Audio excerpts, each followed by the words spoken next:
collect some data, and let's get the first of our confidence intervals. So I'm going to swing back over here. Swing back over here. Let's make a little histogram.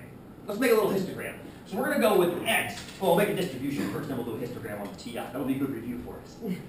X equals number of heads out of 10 spins. And then we'll do an F column over here to see how many times we actually got that. Okay, so we're going to have 0, 1, 2, 3, up to 10. Up to 6, 7. Where's my coffee? Hopefully that camera's pointing. It'd be nice to have a new camera with a screen that doesn't overhit the camera so I can actually look at where it's pointing. Hopefully this is pointing-ish. I got to probably.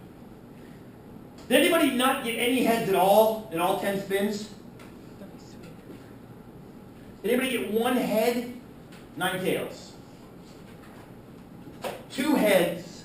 9 got 1. Actually got 2 heads, 9 tails.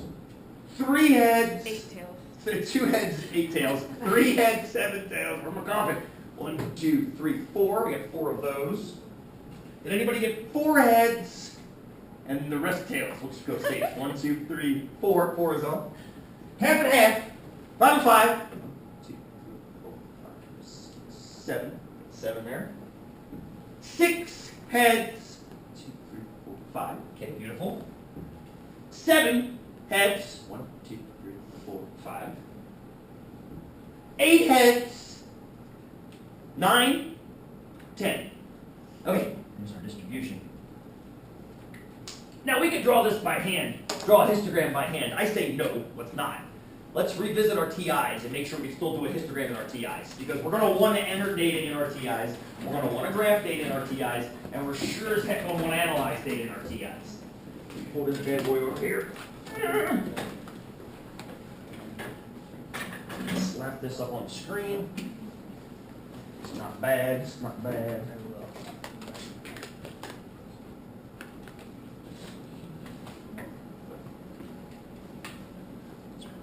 Okay. So, if I want to put that frequency distribution into my machine, how am I going to do it? Don't remember, that's okay. What's a good guess for the first button to push?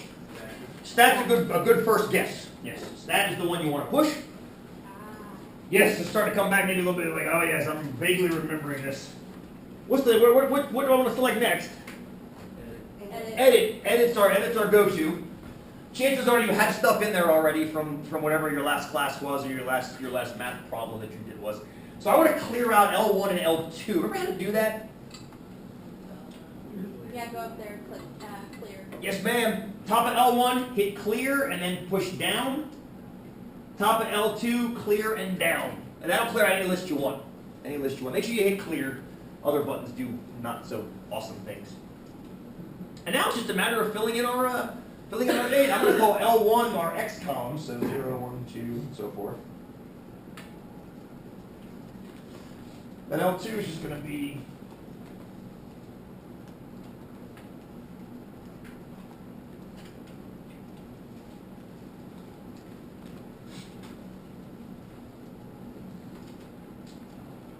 oh, it's okay. What do you want? So here it is. What do you think? Do you think that these results look the same as flipping a coin?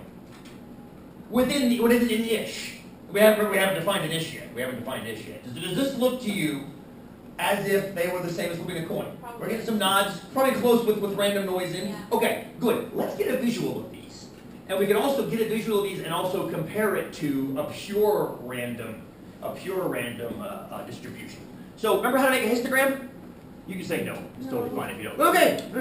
So first thing you want to do is press your Y equals button. And whatever's in there, get it out. So if I was doing some exponential modeling or some quadratic. This was the banker's calculation in 105 last spring, I think. Yeah, I was doing this in 105. Yeah. Yep. This is the deal or no deal banker's calculation. We were trying to see how much the banker offers you in deal or no deal. You know, when the bogus guy calls you and says, I'll give you $15 for the case. Yeah.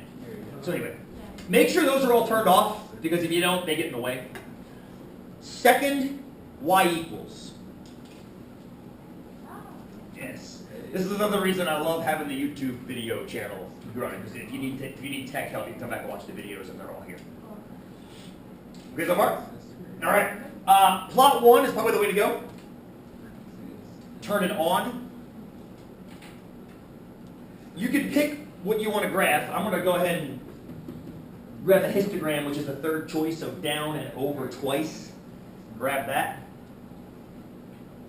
And then as far as X list and frequency, it's mine set to L1 and L2. Yours might not be. Yours might say L1 and 1. It's possible. So if it does that, just put your blinker on top and press second 1, and then blinker down second 2.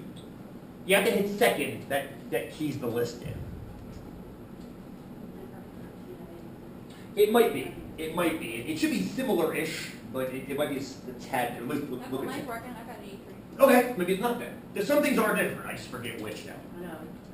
Now, the easiest way to get that graph that you now need is just to press the zoom button, and there's a quick statistical shortcut. Zoom stat, right, zoom 9. Zoom 9 on an 83 or an 84. This is not the perfect window, though, if you remember. And it's okay if you don't remember this. Again, this is one of the reasons I like having the video to record this. We should be able to adjust this. This is terrible, because if you press trace right now, you see where it says min equals 0, max equals 1 2/3? That means this bar is counting everything between 0 and 1 2/3. That's kind of silly. We couldn't get 1 2/3 heads. I want it to go 0, 1, 2, 3, 4, 5. How do you change that? Do you remember where you change that in the grapher screen? Window. It's in the window. You got it, Cass. If you press the window button, do you see in the window button where it says 1 2/3? This X scale thing right here. You want to change that to 1, which is the desired width. So you change that to 1. Yeah? Then press graph. And now you're actually going to have the correct number or your correct width of your bin. So here's 0, 1, 2, 3, 4, 5, 6, 7, 8, 9, 10. Cool. Now, it also gives you some extra over here. And sometimes you may have to adjust this to go 1 more. It all depends on how the zoom stat window works. Sometimes it's only go to 9, and you'll have to go into X max. See, my X max is at 11.6. It actually has to go to 11, which doesn't, like spot tap, yeah, it goes to 11. But you think it would go to 10. You think it would go to 10, right? That makes sense. Need 0. But exactly, it has to start at 10 and go 1 past that. So if you want to, you can make that just go to 11. Sorry. One of my favorite movies of all time. Sorry to keep saying it now. But you want it to do that. And then when you press graph, this is actually the 10th bar. So that kind of makes sense. The number here has to be 1 more than your max, because the bar has to have a width of 1, if that makes sense. Hopefully it does. It doesn't much matter for us because we don't have anything there, but if we had a data point here, if it was a 1 here, you wouldn't see it if this was set to 10, because your window would stop there and your data would be over here. Eric, I get that again in graph. is it giving you an error? No, it's not an error. So hit zoom stat, or zoom, excuse me, hit second y equals. Do you see the word on right here? No. Right, does it say off? Yeah. Well, there you go, brother. Change that to on, you're golden. All right. So here, friends, is the distribution of our results. What would a perfect binomial distribution look like? What would a perfect binomial distribution look like if we knew this coin was flipping or spinning at 0.5? What would that look like? Rosie? Is that where you have a perfect option? Looks something like this. Go ahead, Cassie. Ask me that question. Never mind. No, go ahead. Go ahead. I was just going to ask if that's one where you have 2 different modes. But never mind. Oh, not for a coin flip. Not for a coin flip. It should be unimodal. With an since it is binomial, by definition, it has to be unimodal. And you're going to notice a big connection between binomial and what we're doing right now, because it is binomial. You spin a coin. There's one of 2 outcomes possible, heads or tails. Unless it stays up on its edge, which has never happened historically, so we're going to let that case go. Mine almost did.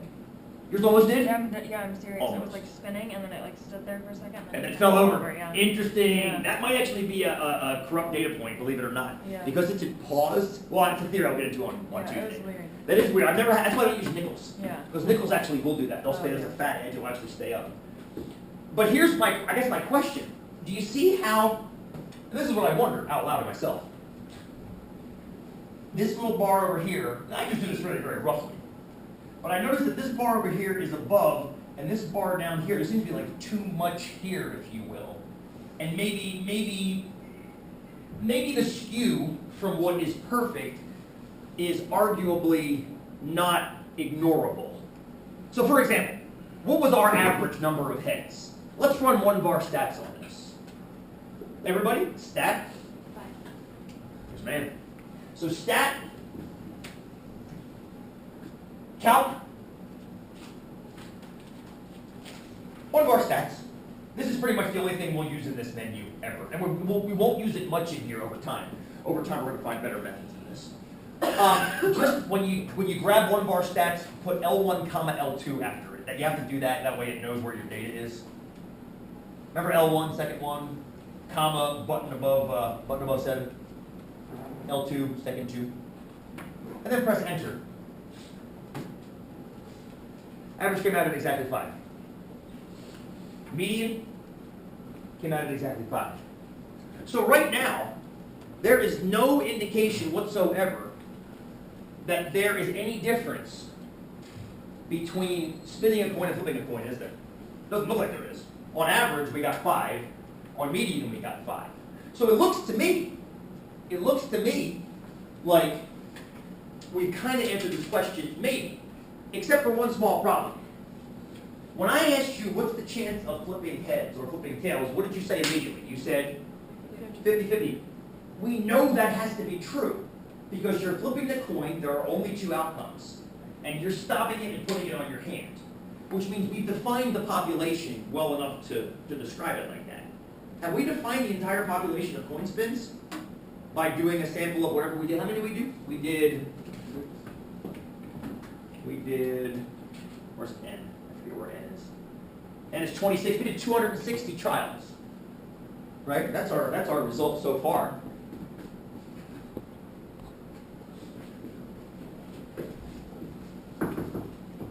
Have we defined the entire population by that? You see how it says sum of X is 130? All right? I'm going to call that X. This is the number of successes. We came up exactly at 130, which is exactly half of 260. Our results came in directly in the middle, which might support the answer to what's the chance the penny lands heads up after spinning to rest? Looks like 50%, right? But can we just call that 50%? Based off of our little experiment. Compare this to a Gallup poll. Gallup always has to report a margin of error. Why do they always have to report a margin of error? Why? Because there is a margin of error? Why is that? Yes, and why is there a margin of error? Because You're not testing the you're whole not testing the whole population. Did you guys just test the whole population of coin spins? population. What if I made you spin 10 more times each? Would you get the exact same response you just did? Probably not. You'd probably get a different response. It would probably be close to what you got, but not exactly the same as what you guys have been getting at. So we need a way to crunch, if you will, this data and get a margin of error. I'm going to show you the technological shortcut right now. I'm going to make a YouTube video to actually crunch out the math for you to see how it does this, and we'll revisit it in class on Tuesday. But I don't want you to wait that long to get the actual response to the margin of error for this. Grab your TIs, okay? We'll do the shortcut first. Let me swing this back around. We're going to do, we'll do a video to make sure it's clear to you how to do this manually, although I'll never make you do it manually, just so you know. Never make you do it manually, because it's a bit of a pain in the butt. Press your stat button. This test menu over here, we never used it in 243. We're going to use it pretty much daily in 244. Hop over to there. The only problem with the test menu in the TI 83, 84 is it's kind of in its own little language. Z-test, T-test, 2-samp Z-test, 2-samp T, 1-prop Z-test. It's great. It's wonderful. Wonderful, except the problem is that you have to understand what the hell they mean. The one you need, if you scroll down, is called a one prop z int. I'll get into this more. I'll get into this more on Tuesday. We're going to reconvene after Tuesday, and we're going to actually come back and explain what each of these pieces mean. Here's a brief introduction. One means single. Prop, what do you think prop means? Proportion. Exactly, proportion. Z, that won't make any sense just yet. We'll come back to that on Tuesday so it does. And int stands for interval. Yep. So grab that one. And all you've got to do now is drop in your values from your experiment. X is your number of successes. In our case, we got 130. N is your number of trials. We got 260. And the confidence level, the C level, I'm going to talk about this at length on Tuesday in class. But 95% is standard, and I'll explain why, like I said, on Tuesday. So just leave it at 95 for right now. Mine says 0.95. That's totally fine. You can say either 0.95 or 95. Doesn't matter. Doesn't matter at all. Okay, calculate. That's the answer you should actually give. If someone asks you, based on your results, what's the chance of a penny landing heads up if you spin it? You can't say it's 0.5 because that ignores the error margin, doesn't it? You have to say, I'm 95% confident, we'll come back to this on Tuesday, that it's between about either 43.9% or 44% and 56%. So the answer to the question, what is the chance that a penny lands heads up, is not 50%. It's 50% plus or minus what? What's your margin of error up there? It's about 6%. It's about 6%, isn't it? See how it's 6 up and 6 down from 50?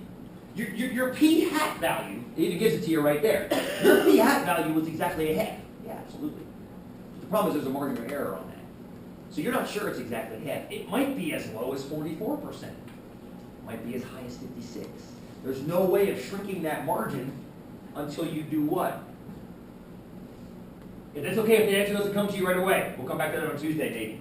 So another way of saying this besides 0.5 plus or minus 0.6 is to actually do the arithmetic. That's from 44% to 56%. 6% seems wide, doesn't it? That means it's 12% difference from low to high. Any idea how to shrink that down? Think central limit theorem. Or if you've totally forgotten the central limit theorem, think I'll learn about it on Tuesday when we talk about it again. Okay? Is that fair? Ish.